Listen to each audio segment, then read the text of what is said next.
Ayan na guys, yung tubig dito sa amin. Pataas na naman siya. Kaya feeling namin papasok na naman sa loob ng bahay. Tingnan nyo. Yan, yung buong ano na yan, puro katubigan yan. Puro tubig. Ayan. Oh, puro tubig. Puro ano na nga siya, water lily oh. Ayan, puro tubig.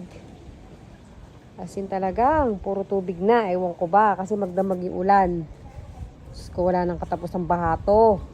Tapos umuulan pa, ulan pa ng ulan. Kaya ayan, tumaas pa lalo. Tapos nagpakawala pa daw ng dam. Po ay nangyayari sa atin. Ayan oh. Buti na lang malinis yung tubig dito. Malinaw. Malinaw-linaw. Pero syempre marumi pa rin yan. Ayan, tingnan nyo naman oh.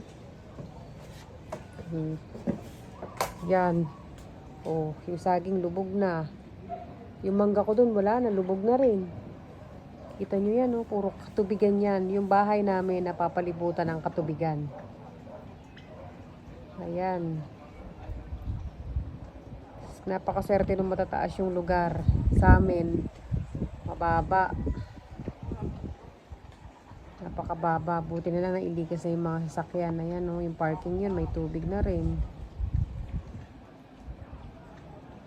Kaya kawawa yung mga mabababa yung lugar, lalo yung walang taas yung bahay. Buti na lang may taas yung bahay namin.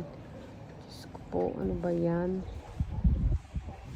Nilakad pa naman ako, hindi ako nakaalis.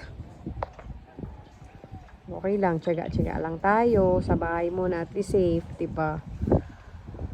Yung mangingisda ko dito, hindi nang pangisda. Nangingisda ng tilapia, walang kamatayan. Ay, nako.